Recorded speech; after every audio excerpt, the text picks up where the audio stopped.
Hoje eu vou falar um pouquinho das curas vibracionais, né? Vamos tentar entender um pouquinho se um floral, um reiki, uma impostação de mãos, né?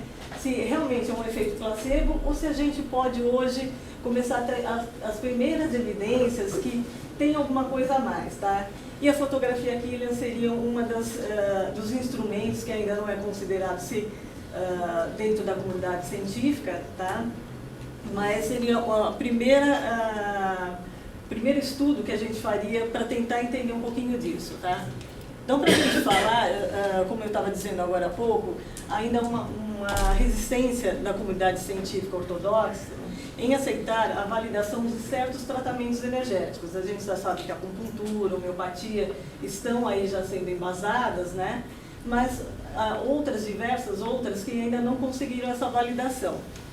Mas a física, até hoje eu assisti muita coisa sobre a física e fiquei maravilhada que eu falei, gente, dá para ligar isso com algumas coisas que eu venho fazendo, tá? Ela tem dado bastante respaldo naquilo que a gente chama de medicina vibracional ou medicina energética, tá? E começou com Einstein, quando ele na famosa, como chama? Equação dele, tá? Ele falou pela primeira vez, ele correlacionou matéria com energia. Mas foi com o advento da física quântica que nós começamos a ampliar um pouquinho esse conhecimento. Então, quando a gente começou a ver o universo não como um conjunto de objetos estáticos e totalmente separados, mas sim como um organismo vivo, tá? Onde nós vamos estar interrelacionados vários campos de energias que vão estar se influenciando mutuamente, né? O que deixa a gente entender um pouquinho mais, vai facilitar a gente entender um pouquinho mais sobre esses efeitos das curas vibracionais. Até porque nós vamos ver os seres humanos ou os sistemas biológicos como campos interativos de energia. A gente sabe que hoje nós somos afetados e afetamos tudo que existe ao nosso redor, tá? Então são ondas vibratórias em diversas frequências. E entre elas, hoje nós vamos falar especialmente sobre os nossos pensamentos e sentimentos, tá? Porque o pensamento e o sentimento não é alguma coisa que você está dentro do cérebro ou dentro do seu coração. É uma onda também vibratória. E como ela pode influenciar a nossa saúde física ou psíquica? Estudos na área da biofísica demonstraram também que todos os seres vivos emitem uma radiação eletromagnética ultrafraca permanente, que são os biofótons, capaz de modular as atividades fisiológicas das células e dos sistemas vivos, o que nos mostra também que nós temos um funcionamento em nível energético. Essa radiação ela cessaria com a morte física e já pode ser inclusive fotografada. Um pouco mais para frente eu vou mostrar um pouquinho disso. Foi com o físico alemão Fritz Albert Popp, tá? Que a gente viu que as partículas de luz emitidas seriam um meio de sinalização dos organismos, tanto para si como para o mundo. A luz, então, ele considerava como uma antena principal que ajustaria certas frequências a serem seguidas por outras moléculas do nosso corpo. A mesma coisa a gente fala dos chakras, né? O chakra coronário, ele ativando o restante e diminuindo essa frequência para o nosso corpo. Agora, uma coisa interessante que pode ser linkada com a bioelectrografia, que eu vou mostrar agora, logo a seguir, é que ele dizia que essa intensidade de luz no seu organismo é estável, tá? A não ser que ele adoeça ou esteja perturbado, tanto fisicamente, sofrendo um acidente, ou psicologicamente por um estresse, tá? Momento em que essa corrente cairia bruscamente. Até estudos na bioenergopatia, que é uma outra ciência, ela está à margem da ciência, a gente mede o potencial elétrico do corpo. Então, se a gente medir, a gente tem que ter entre 1,5 e 4,5 milivolts. Se a gente pegar, por exemplo, uma pessoa com uma depressão e fizer uma medida na cabeça, a gente pode chegar a 30 até 100 milivolts. Então, a gente também consegue fazer mensuração a partir desse campo eletromagnético. Esses sinais, então, eles conteriam informações valiosas sobre o estado de saúde do corpo, tá? Então, vamos pegar isso que o Popp falou, que a intensidade da luz nos organismos é estável, a não ser que ele adoeça. Será que a foto que ele poderia mostrar isso? Aqui, só para vocês entenderem, tá? Esse meio aqui é a polpa do dedo, e essa luminosidade é o efeito que a gente tem quando dá a descarga na máquina. Numa energia equilibrada, como a gente pode ver aqui, nós temos isso, vocês veem que o oval aqui está todo preenchido, não há falhas nesse campo. Olha uma pessoa com depressão. Como Popp dizia, essa luz, a intensidade de luz, esses biofótons, é como se eles apagassem, tá? Mas o que provocaria essa baixa bioeletricidade no nosso corpo, essas mudanças, tá? Vocês veem, cada photokilling, aqui nós temos, nessa parte aqui, um estresse, aqui a pessoa perdendo a vitalidade, isso aqui seria uma depressão em nível profundo, aqui um complexo de culpa, aqui são reações fisiológicas, tá? O que afetaria isso? Então, os grandes vilões que afetam, que fazem com que essas fotos, esses fotogramas, eles tenham estruturas diferentes, seriam os nossos pensamentos e reações emocionais. Tá? Ou seja, eles estariam distorcendo essa bioeletricidade do corpo, então, portanto, a emissão dessa luz. E a alteração dessa natureza refletiria diretamente nesse campo vital, fazendo com que a pessoa apresentasse diversas patologias.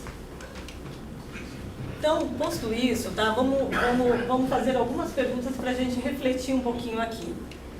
Será que haveria, então, uma forma mais natural de a gente preservar a nossa saúde psicofísica? Se isso for verdade, se tudo que existe tem uma frequência vibratória, será que a nossa consciência poderia se harmonizar com frequências vibratórias emanadas por outros seres vivos, como, por exemplo, uma flor? Aí eu estou falando da terapia floral.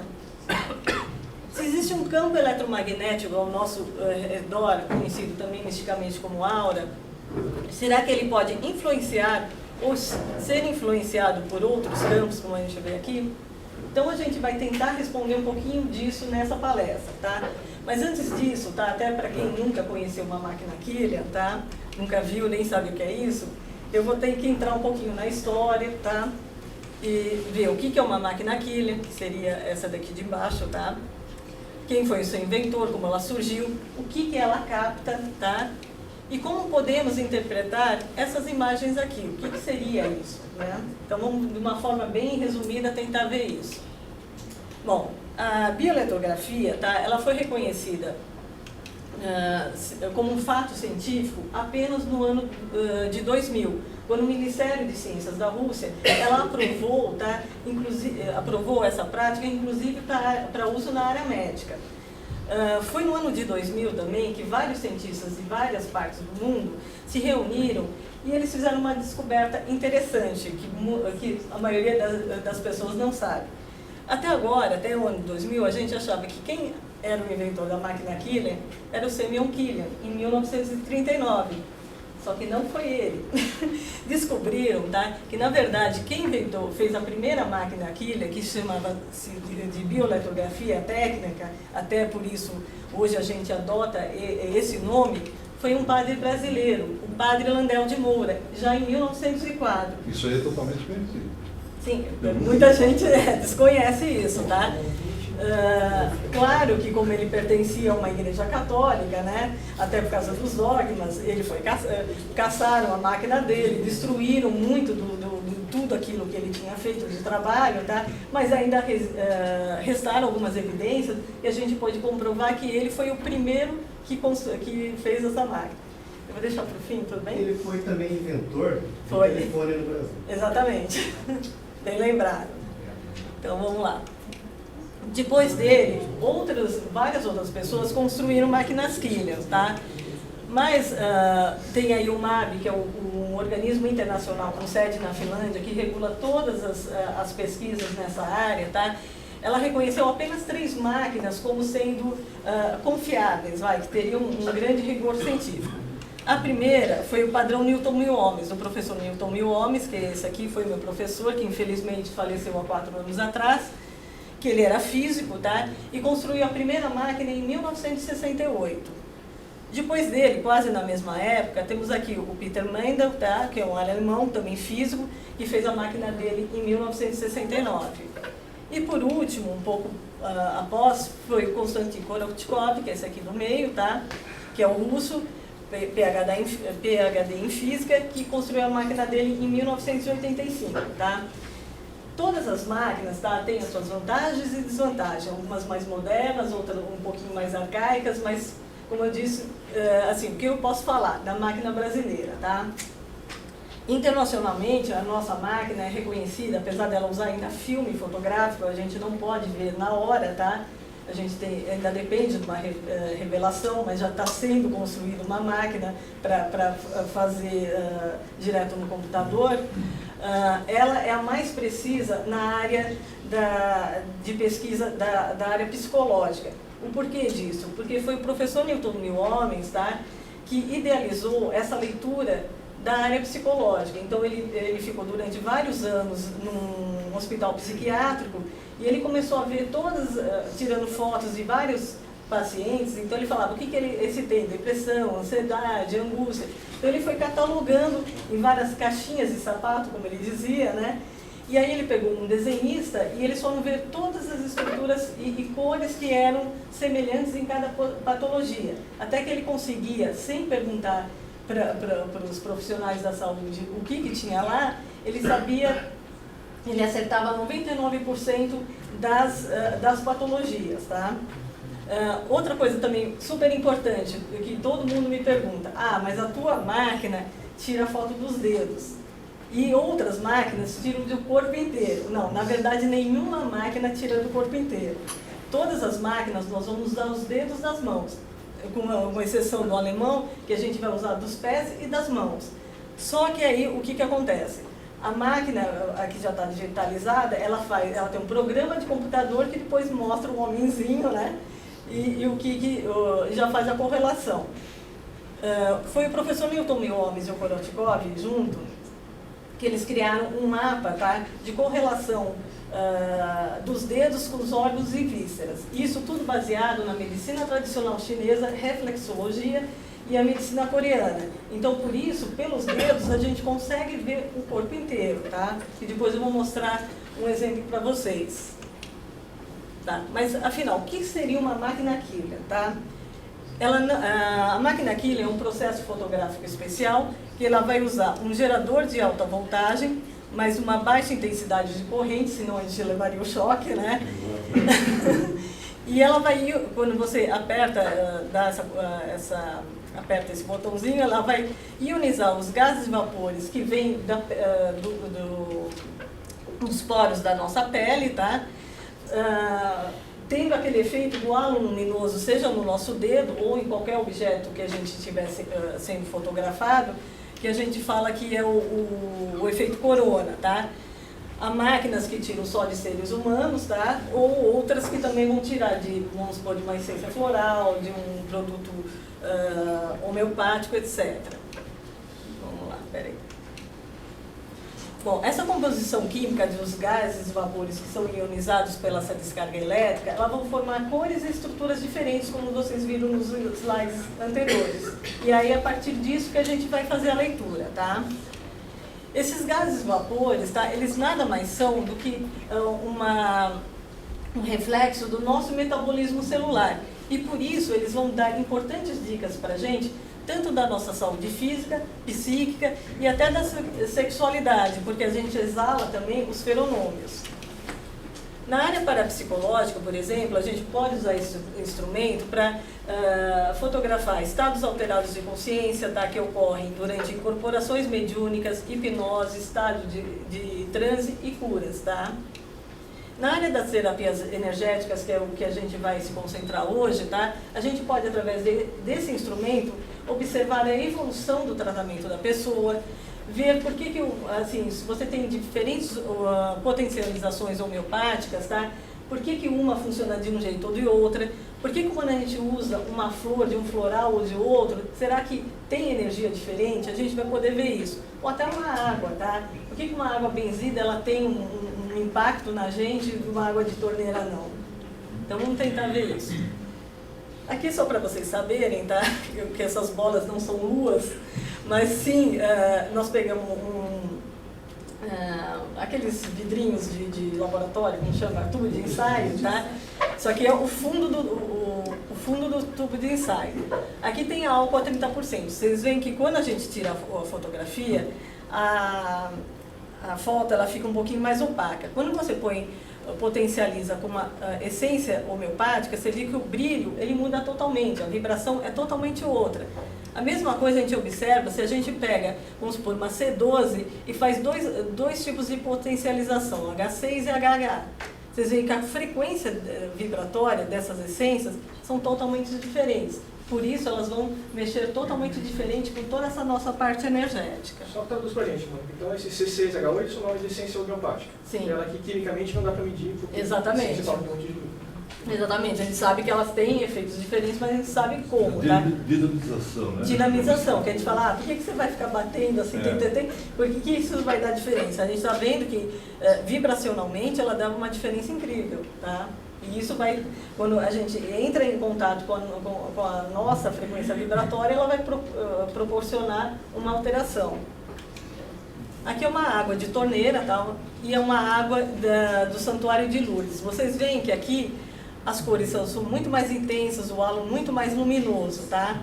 Então a gente fala, por que isso acontece, tá? Tem até o fenômeno da vibrologia, né? Tudo que tem no universo está em vibração. Então, se você entra num lugar onde tem fé, as pessoas elas estão imbuídas de paz, de cura, tá? Elas vão mudar até a frequência vibratória da água, porque a água ela é um ótimo condutor de energia, tá? Só uma coisa que eu pus aqui, essa é a mesma coisa da água do Santuário de Lourdes. Aqui não é bioletografia, eu peguei aquele estudo do Masaru Emoto, tá? Que é a foto de cristais de água congelada, tá? Que são colocados vibrações de fé, tá? Vocês veem que aqui, ó, uma água de represa, tá? No Japão, antes de ser oferecida uma prece, uma água poluída, como ela tem uma formação molecular, uma estrutura molecular feia, né? Quando a gente pega essa mesma água e faz uma prece, olha como que muda, tá? E a mesma coisa que a gente observa lá nas fotos Killer, como que muda uma água de torneira de uma água que também do santuário, né? Que recebe vibrações de fé. Aqui, até porque eu falo que a fotoquília, ela não é usada só para seres humanos, mas também para fazer vários estudos em várias áreas da ciência, tá? Aqui é uma tese de doutorado do professor Antônio Rubaina, tá? Ele pegou uma semente, tá? Viva, então vocês veem que aqui tem uma cor, tá? Aqui do lado, a estrutura interna é muito mais intensa, e quando ele colocou essa semente, tá? Em uma alta temperatura até para ela morrer, vocês veem que sumiu totalmente aquela cor, né? E ela ficou totalmente opaca. E essas estruturas internas, elas ficaram mais compactadas. Isso também ocorre com o ser humano. Já foi tirado fotos de seres humanos, tá? No momento de quase morte, depois que eles faleceram. Então, todas as estruturas que a gente vê e todas as cores, com o tempo, depois de 3, 4 dias da foto, ela vai sumindo, tá? E ela vai ficando assim como essa semente, ela vai ficando opaca, tá? Então, quando a gente volta lá nos antigos, que falavam que existia uma energia vital que nos animava, né? A gente começa a perguntar, será que existe mesmo, tá? Bom, a gente também pode usar essa máquina, por exemplo, para captar um estado alterado de consciência. Isso aí, apesar de ser uma foto diferente, isso aqui é uma hipnose profunda, tá? Vocês veem que a configuração das cores é totalmente diferente do que nós vimos até agora. Aqui uma transferência energética feita, tá? De uma pessoa que estava em estado alterado de consciência para uma outra. Aqui também podemos analisar, que eu não vou entrar nesse assunto, mas os efeitos do processo intervencivo do processo Foucault, onde a pessoa, o terapeuta, ele faz uma atenção focada, se tornando o cliente para rastrear algumas informações desse cliente. E, Mônica, isso é no dedo ou na parte? É no dedo, mas a gente usa... Usa também? Certo? Não, o dedo eu estou fotografando o que acontece, tá? A técnica ela vai usar a mente, tá? E aqui uma transferência energética durante a aplicação do toque quântico, que é algo assim parecido com o Reiki, mas eu vou explicar um pouquinho mais para frente, só que a gente usa também a respiração. Então você vê que aqui a gente vai elevar essa frequência vibratória do paciente, tá? Bom, mas para o que a gente pode aproveitar para fazer que tipo de leitura, tá? Com a fotoquília dentro da área psicológica e médica. Então, dentro da área psicológica, angústia, ansiedade, pânico, preocupações, conflitos, estresse, depressão, tristeza, culpa, raiva, inveja, desilusão, decepção, tendências autodestrutivas, suicídio. Aqui até eu gostaria de fazer um parênteses. Teve uma vez que eu estava fazendo um curso de Reiki, né? E eu estava bem no início, quando eu comecei a aprender a mexer na máquina química. Então eu queria saber se os efeitos do Reiki, se a gente, logo que a gente fizesse a energização, se haveriam algumas diferenças. Então eu pedi para todos os alunos, quem quisesse, né, para tirar as fotos, né, que depois eu passaria para eles um breve resumo do que eu estava vendo. E eram alunos que assim, eu vi um dia só, né, então não conhecia nada da história deles. E quando eu estava fazendo a leitura depois em casa, né, eu peguei um que era um potencial suicida. E coincidentemente, esse rapaz era o aluno assim, que mais brincou, era o palhaço da turma, que a gente chama de depressão mascarada, que até para o profissional da saúde é muito difícil de a gente diagnosticar. Aí eu falei, gente, o que eu estou vendo aqui, né? Aí eu liguei para esse rapaz e eu falei, ó, será que você poderia vir no meu consultório, precisaria falar que seu assunto é um pouco mais delicado? Ele, não, pode ficar à vontade, fale o que você viu aí. Então eu falei, olha, eu vou te fazer uma pergunta e eu gostaria que você fosse muito sincero na sua resposta, porque se você falar assim, não, isso é uma besteira, você vai me ajudar, porque eu vou largar esse instrumento que eu vou falar, não é confiável. Ele falou, tudo bem. Eu falei, qual foi a última vez que você pensou em se matar? E ele ficou mudo, né? Depois ele, algumas vezes, triste, eu sempre fui. Né? Então a gente vê que sem conhecer as pessoas, tá? Eu já fiz outros testes nesse sentido, a gente consegue tirar um monte de informações. Tá? Na área médica a gente pode ver processos de intoxicação, de inflamação, infecção, alergia, degeneração e câncer. Aqui vale lembrar que aqui a gente não está fazendo um diagnóstico, tá? Já que a gente acredita que a gente adoece primeiro no energético, ou seja, aqui seria um prognóstico. E até na hora de a gente falar para uma pessoa, olha, eu estou vendo traços que podem indicar câncer, tá? A gente vai ter que falar isso de um jeitinho mais delicado, tá? Porque isso pode ser mudado, tá? Então, a não ser que a gente tenha uma inflamação, uma infecção muito assim saliente, a gente vai até recomendar para que a pessoa procure a área médica. Então, vamos lá. Eu falei, como que a gente lê, como a gente interpreta essas imagens? Então, eu peguei um exemplo que tem de todos os dedos, a mão esquerda e direita, até por causa do hemisfério esquerdo e direito do cérebro, tá? Mas vamos pegar aqui o dedo mínimo direito.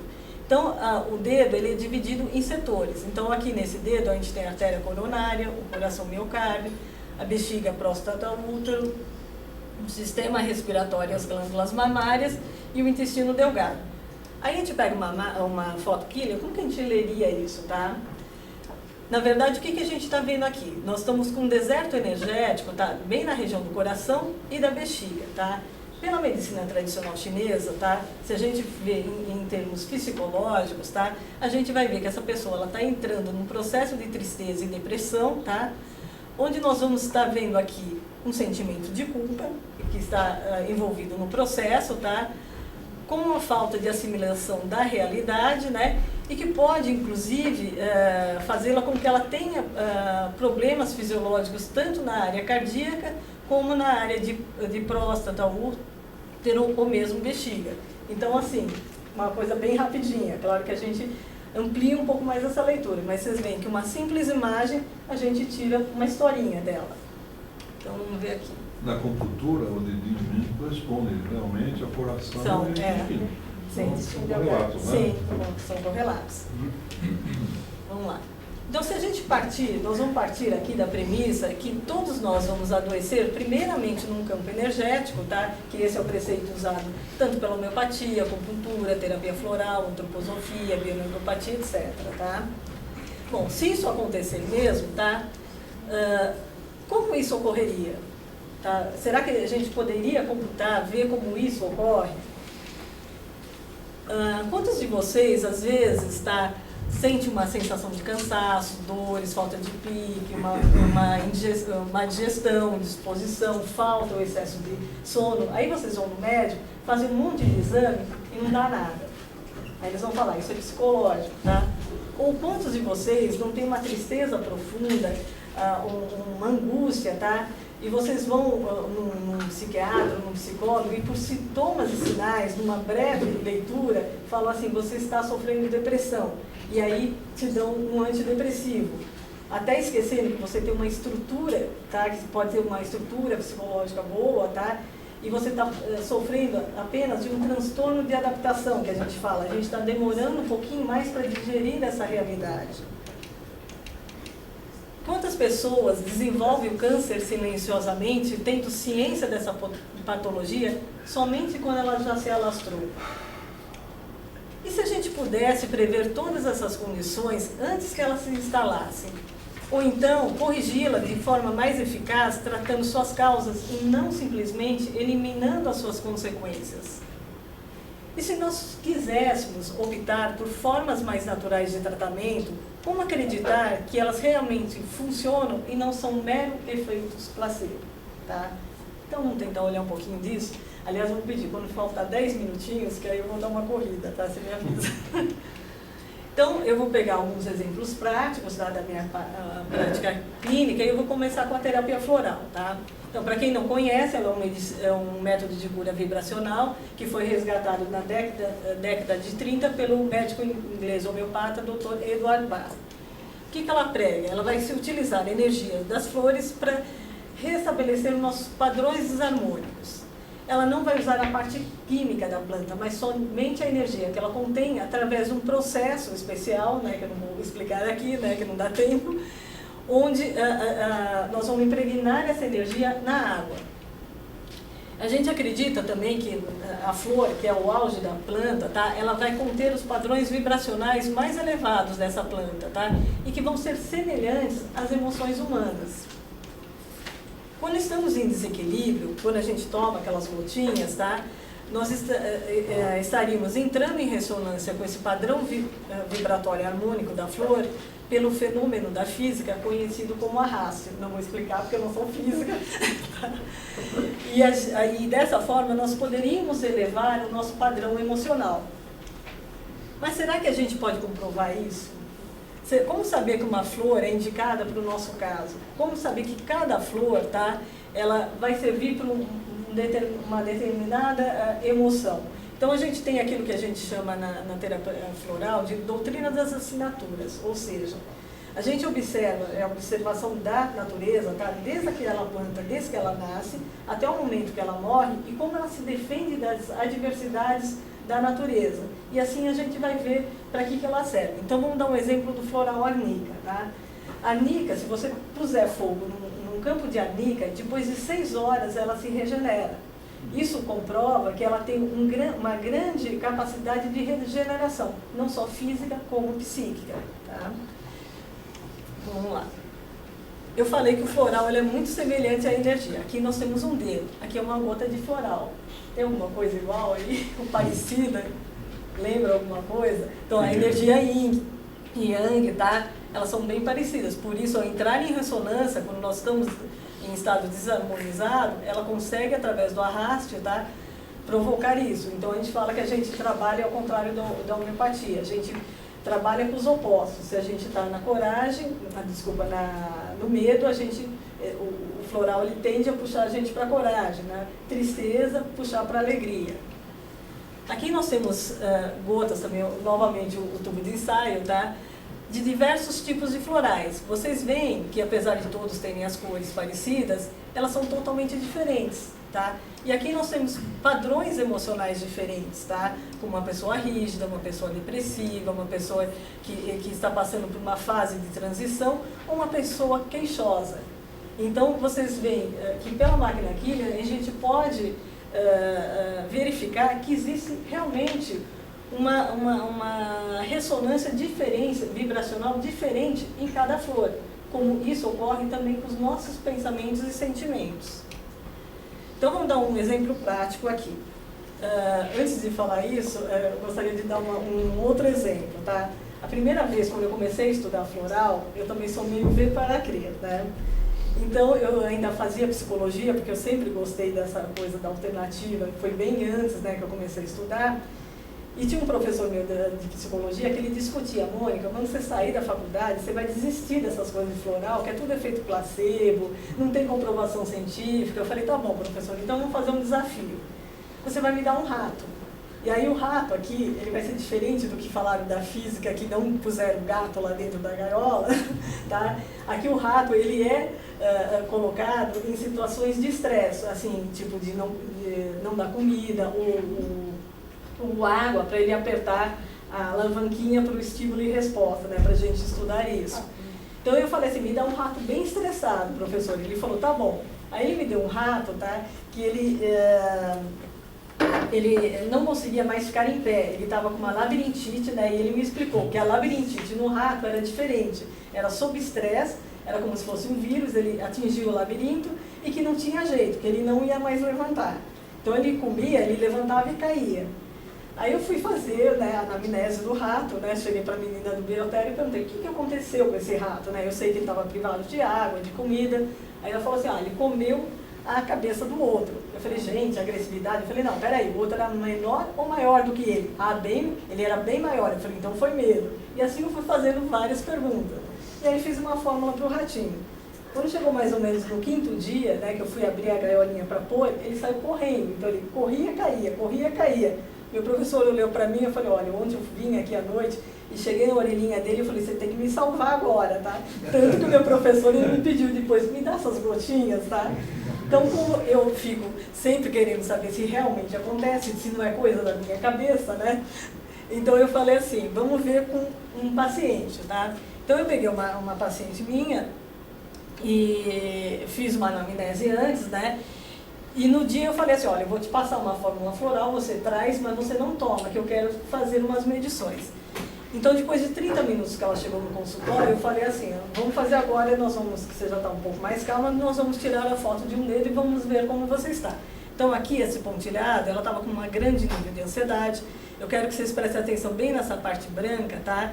Que aqui é tanto o ego dela, então se ela está com uma baixa autoestima, uma autoestima elevada, tá? Como também o sistema imunológico. E aqui você vê que tem um vazamento de energia, tá? Bem na área aqui, nesse dedo, seria correspondente a cada dentária e a mandíbula. E ela tinha bruxismo.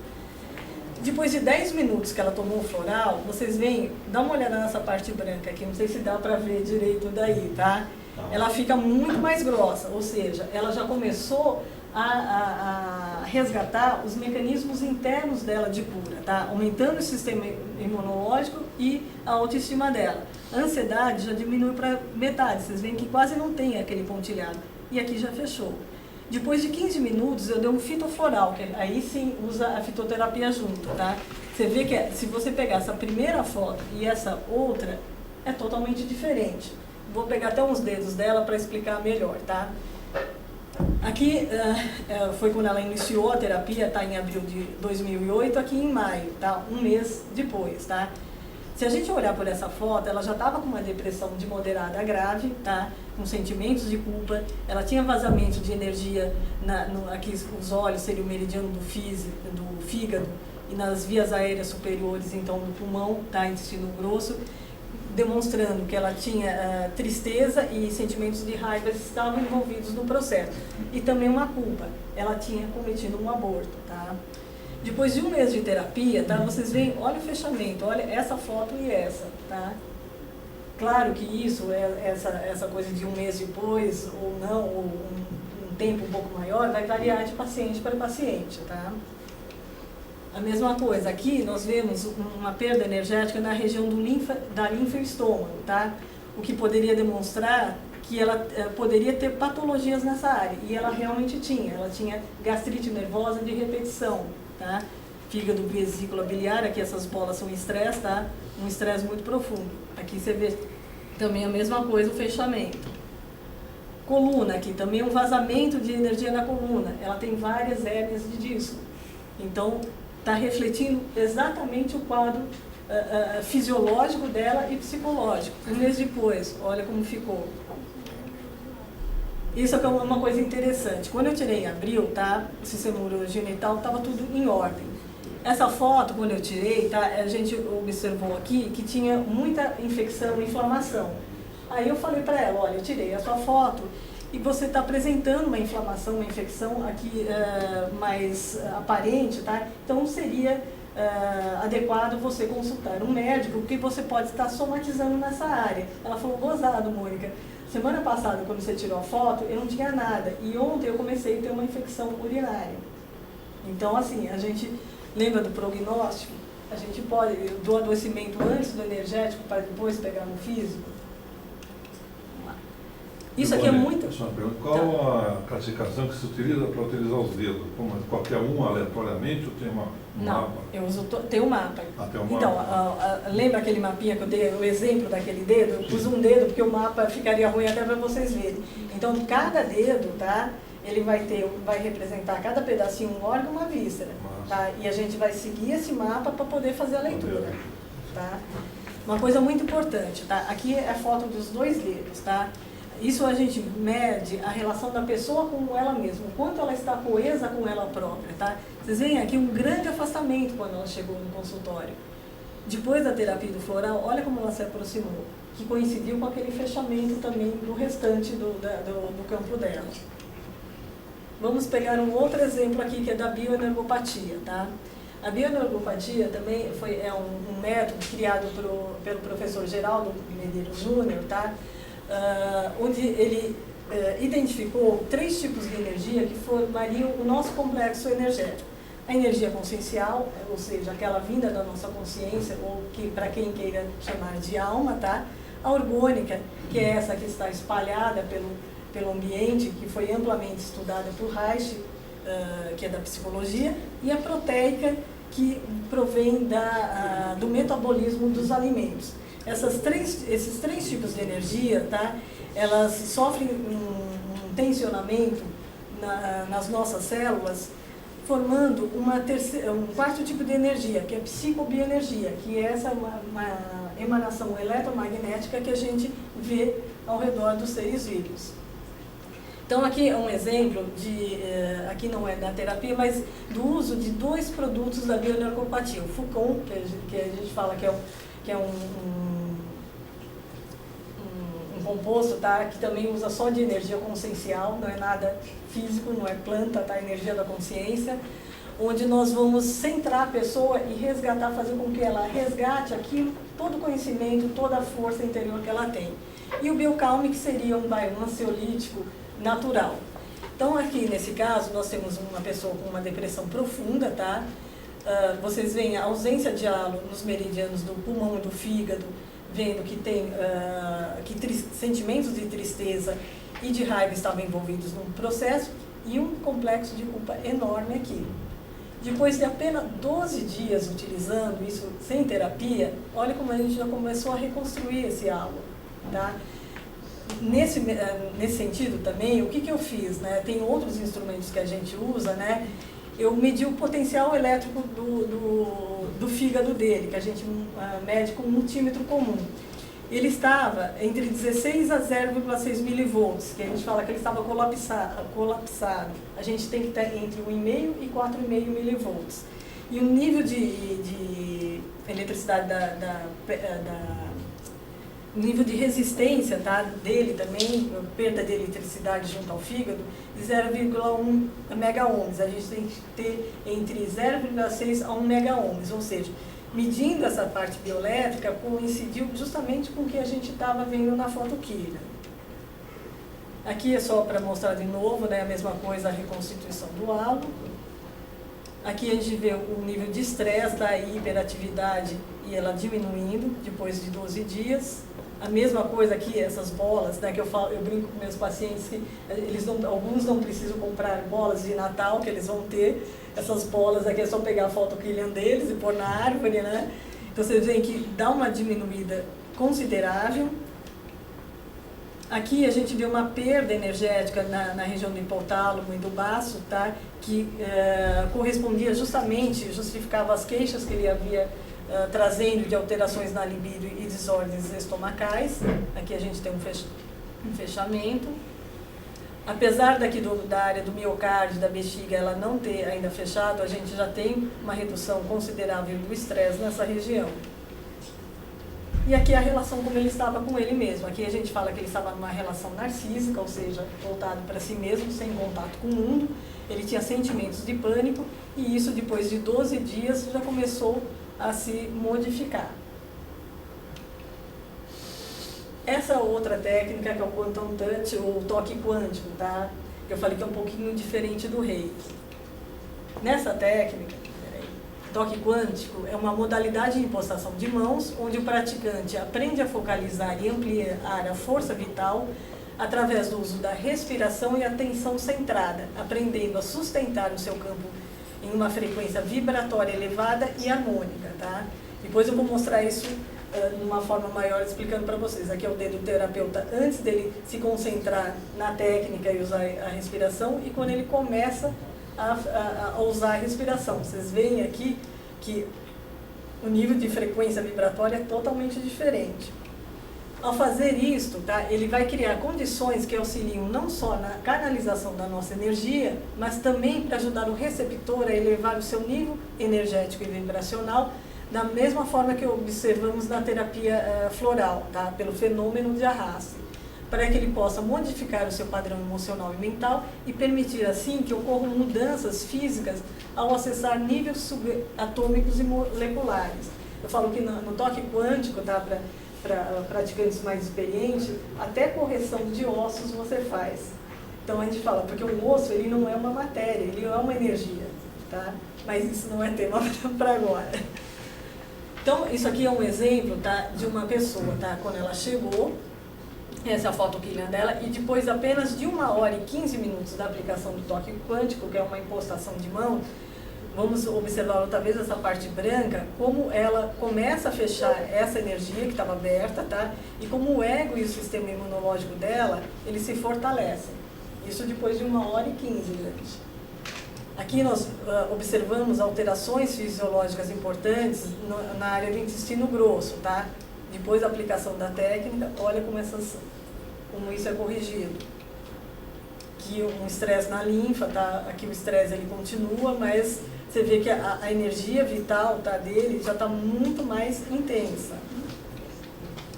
Mesma coisa aqui, alterações fisiológicas no hipotálamo, baço pâncreas, suprarrenais, e aqui ela sendo também já corrigida. E esse nível de energia da pessoa subindo. Isso aqui eu estou passando todos os dedos para ver, não é um dedo, tá? Isso acontece em todos os dedos. Essa é uma coisa importante, aqui a pessoa estava com um sentimento de culpa enorme. Cadê o sentimento de culpa? Foi substituído por um estresse, ou seja, ela está acessando algo que a gente ainda não sabe o que é, tá? Para refazer esse campo, tá? Aqui a gente tem uma perda de energia importante na bexiga e na próstata, que também foi recuperada. E no coração e miocárdio, que mostra pra gente que sentimentos de tristeza e de medos estavam envolvidos nesse processo.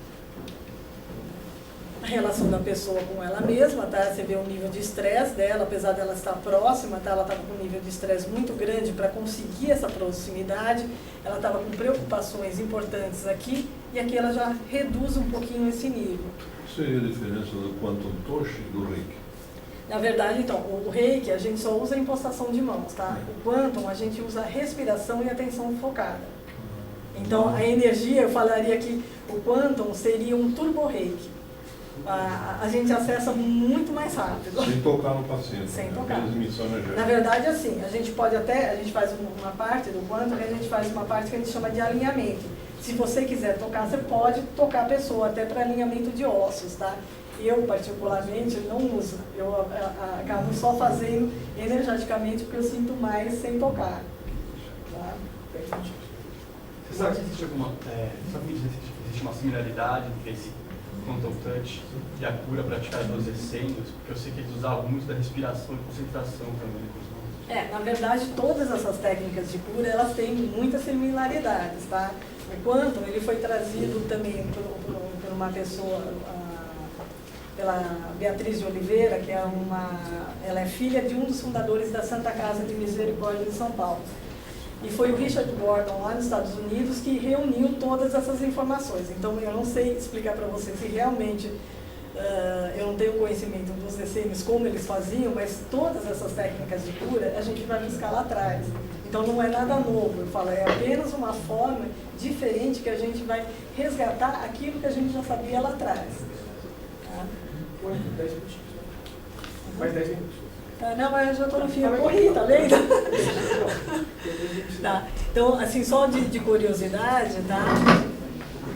Aquela foto um pouquinho maior, então, o aplicador antes do uso da técnica, e quando ele eleva e sustenta esse padrão de vibração, de ressonância energética, como que você vê o brilho daqui, quando a gente fala da luz, coisa como ele aumenta muito mais, tá? Mas a gente fala que na física, a gente fala que a gente tanto pode arrastar para cima como para baixo. Então, aí nós temos um outro exemplo do curador, quando ele perde esse foco. O que aconteceu aqui? Aqui o curador antes, tá? O curador não, o aplicador antes, e depois quando ele entra em contato com o paciente. Ou seja, aqui o paciente, ele arrastou, tá? o aplicador para uma energia mais baixa. Tá? Na verdade, assim, na hora que a gente estava tirando a foto do Killian, a gente não sabia, ele mesmo, ele falou assim, sabe o que eu fiz? Né? Que eu falei, gente, por que essa foto saiu assim? Na hora que vocês falaram que vocês iam mandar energia, eu peguei e pensei que eu estava mandando energia para vocês. E ele era um depressivo. Olha o que ele fez com o campo do aplicador. Claro que isso foi momentâneo, tá? Das outras fotos que a gente tirou do aplicador, essa energia já tinha se estabilizado. Então, por isso, aquela famosa frase, orar e vigiar, a gente tem que estar sempre atento, que a gente sempre está trocando energia, sendo influenciada e influenciando os outros. Então, gente, era isso, eu consegui fazer, né? Então, se alguém quiser, tá, tem o meu site aqui, www.terapiasenergéticas.com.br, onde vocês vão poder ver um pouquinho mais do meu trabalho e entender, tá? Então, é isso.